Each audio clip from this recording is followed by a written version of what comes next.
नमस्कार साथियों, मैं हूँ आपका दोस्त भार्गव। आप देख रहे हैं जीके विद भानु चैनल। साथियों, प्रमोशन से संबंधित एक बड़ी अपडेट निकल करके आ रही है। यहाँ लंबे समय से मध्य प्रदेश के कर्मचारी प्रमोशन का इंतजार कर रहे हैं। उसी क्रम में देखा जाए तो मंगलवार को जो सुनवाई हुई है, 28 अगस्त को सुनवाई होना थी और 2 दिन यह कंटिन्यू रहना थी, 28 और 29 तारीख को। देखा गया है कि जहां 28 तारीख को सुनवाई हुई है, उसमें क्या आंकड़े प्रस्तुत किए सरकार ने, और जहां न्यायाधीश जो पदोन्नति में आरक्षण के मामले पर असंतुष्टि जता रहा है, वही कोर्ट ने भी कहा है कि सभी पद आरक्षित आरक्षित वर्ग से भरे हैं, समानता का क्या होगा। साथियों, यानी यहाँ पर लग रहा है कि सरकार यह केस हारते हुए नजर आ रही है।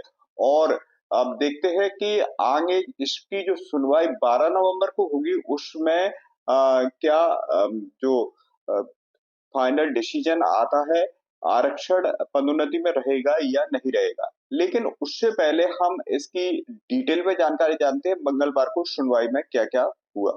जैसे कि साथियों, इस खबर को हम प्रेजेंट कर रहे हैं राज न्यूज नेटवर्क के माध्यम से, वही इसे हम डिटेल में जानते हैं। मध्य प्रदेश हाईकोर्ट में मंगलवार को पदोन्नति में आरक्षण से जुड़ा विवाद पर दायर याचिकाओं में सुनवाई हुई। राज्य सरकार ने सीलबंद लिफाफे में क्वांटिफाइबल डेटा यानी मात्रात्मक आंकड़े अदालत के समक्ष पेश किए। मुख्य न्यायाधीश संजय सचदेवा और न्यायमूर्ति विनय सराफ की खंडपीठ में एक विभाग के आंकड़े देखने के बाद टिप्पणी की। तो साथियों, एक विभाग के आंकड़े देखे और उसके आधार पर यह टिप्पणी की है कि यहाँ तो सभी पद आरक्षित वर्ग से भरे हैं, ऐसे में समानता का क्या होगा।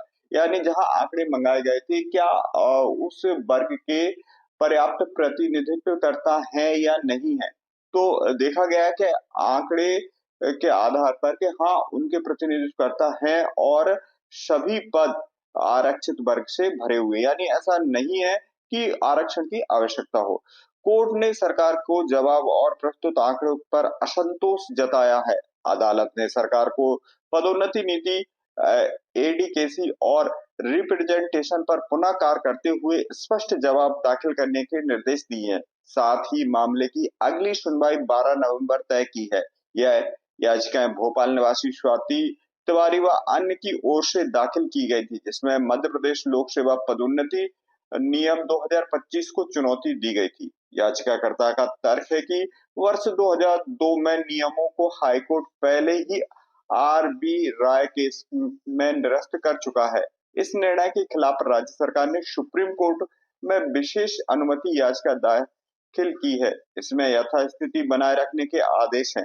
फिर भी याचिकाकर्ताओं का आरोप है कि सरकार ने न केवल शब्दों में बदलाव कर पुराने नियमों को जस का तस लागू किया है, इधर अजाक्स संघ। तो साथियों, जहां याचिकाकर्ताओं का आरोप है कि जो पूर्व में जो नियम थे, जिन्हें खारिज कर दिया गया है और उन्हीं नियमों में कोई बदलाव ना करते हुए उन्हें वैसा का वैसा ही नए पदोन्नति नियम में रखा गया है।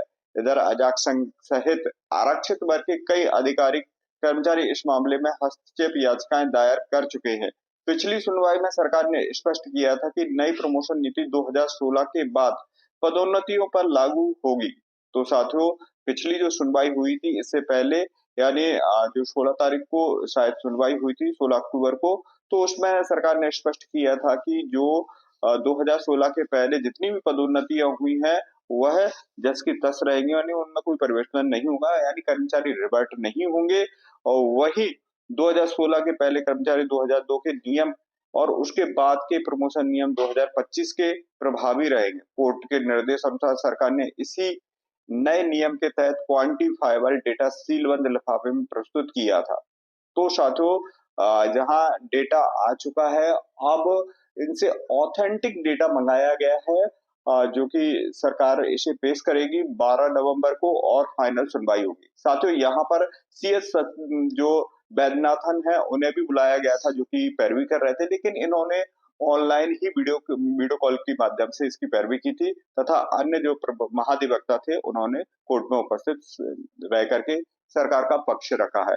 तो साथियों, आप देखते हैं क्या यह मामला सुलझ पाएगा, क्योंकि अगली सुनवाई है 12 नवंबर को, क्योंकि मध्य प्रदेश के कर्मचारी 9 वर्ष से इसका इंतजार कर रहे हैं। जानबूझकर इस मामले को फैलाया गया है और कहीं न कहीं ऐसा लग रहा है कि मंशा नहीं है प्रमोशन देने की, क्योंकि कहीं न कहीं एक वर्ग या दूसरा वर्ग इसमें कोर्ट के घसीट करके ले जाता है। तो साथियों, आपकी राय क्या है? कमेंट ज़रूर कीजिएगा। मिलते हैं इसी प्रकार की इन्फॉर्मेटिव जानकारी के साथ अगले वीडियो में। तब तक के लिए जय हिंद, जय भारत।